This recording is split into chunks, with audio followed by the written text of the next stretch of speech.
आज हम इस वीडियो में अस्थमा में डाइटरी हैबिट्स के बारे में बात करेंगे कि ऐसी कौन सी डाइट है, कैसा ऐसा कौन सा डाइट प्लान है जो कि अस्थमा के मरीज को फॉलो करना चाहिए जिससे उनके सिम्टम्स कंट्रोल रहें। तो नमस्कार, मैं हूं डॉक्टर विपिन, पल्मोनोलॉजिस्ट और चेस्ट स्पेशलिस्ट।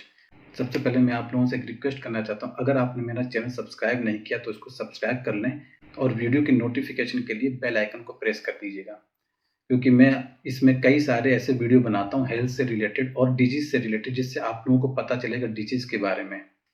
तो वीडियो शुरू करने से पहले मैं आप लोगों को बताना चाहूँगा कि अगर आप जानना चाहते हैं कि अस्थमा क्या है और अस्थमा के कौन-कौन से ऐसे कारण होते हैं जिनकी वजह से अस्थमा बढ़ता है, तो आप मेरे प्रीवियस वीडियोज़ को देख सकते हैं।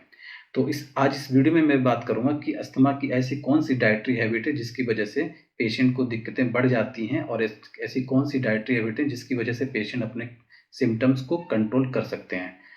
पहले तो बात कर लेते हैं ऐसे कौन से फूड हैं जिनको अवॉइड करना चाहिए जिसकी वजह से अस्थमा के सिम्पटम बढ़ सकते हैं। तो उनमें आता है दही आता है, राजमा आता है, लोगों को कुछ लोगों को कढ़ी से दिक्कत हो जाती है, पीनट से दिक्कत हो जाती है कुछ लोगों को मिल्क प्रोडक्ट से दिक्कत होती है, मिल्क से दिक्कत होती है, और कुछ लोगों को फिश से दिक्कत हो सकती है। तो ये कुछ ऐसे प्रोडक्ट हैं जिससे कई लोगों को मैंने देखा, कई लोगों को इन सब चीज़ों से दिक्कतें बढ़ सकती हैं। ज़रूरी नहीं है सारे पेशेंट्स को, किसी न किसी को दिक्कत होती है। अगर आपको इनमें से किसी भी फूड से अगर एलर्जी रहती है, दिक्कत रहती है, तो उसको आप बिल्कुल ही अवॉइड कर दीजिएगा।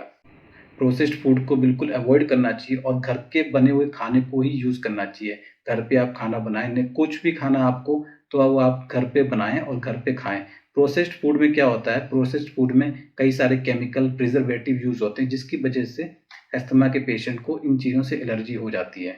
तो उनमें कई सारे प्रोसेस्ड फूड आते हैं, जैसे बेकिंग सोडा होता है, कैन्ड फूड होते हैं, चॉकलेट्स होते हैं, केचअप होते हैं, एनर्जी बार होते हैं और फ्रूट जूस होते हैं। इन सब ये जितने भी प्रोसेस्ड फूड हैं, ये इनमें प्रेजेंट जितने प्रिजर्वेटिव होते हैं, ये अस्थमा के पेशेंट को दिक्कत कर सकते हैं।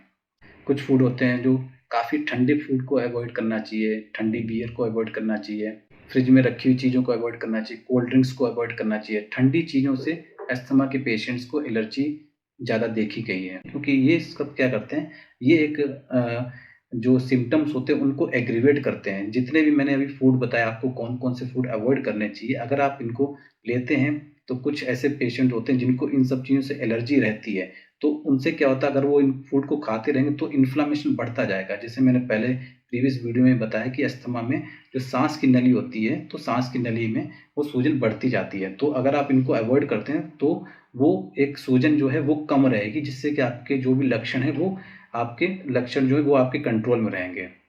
ये तो मैंने बता दिया कि ऐसे क्या-क्या चीज़ों को अवॉइड करना चाहिए। अब मैं बताता हूँ कि आपको क्या-क्या चीज़ें अपने फूड में ऐड करनी चाहिए, या और कौन-कौन से फूड खाने चाहिए जिससे आपका जो आपका अस्थमा है वो कंट्रोल रहेगा।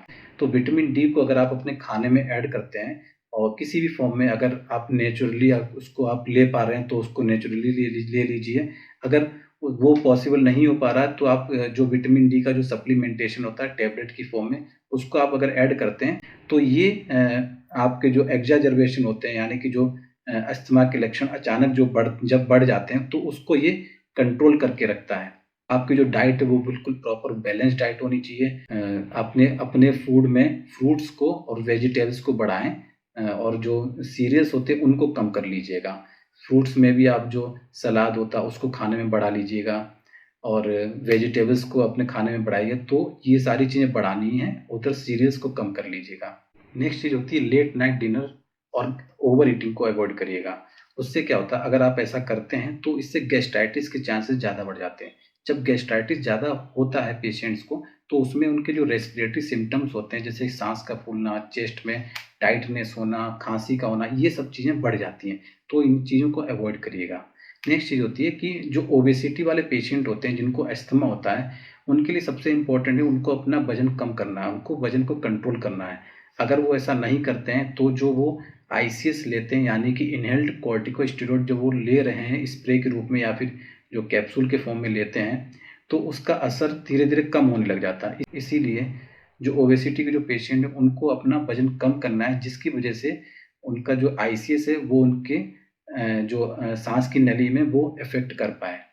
तो ये एक छोटा-सा वीडियो मैंने आप लोगों के लिए बनाया कि अस्थमा की ऐसी कौन-सी हैबिट्स होती हैं, अस्थमा की ऐसी कौन-सी डाइटरी हैबिट हैं, जिसको आप अगर अपनाएँगे तो आपके जो सिम्पटम हैं, वो कंट्रोल रहेंगे। तो अगर आपको ये मेरा वीडियो पसंद आया तो उसको लाइक करिएगा और इसको लोगों को शेयर करिएगा। अगर आपको अस्थमा से रिलेटेड कोई भी क्वेश्चन पूछना है तो आप मुझे कमेंट कर सकते हैं। Thank you.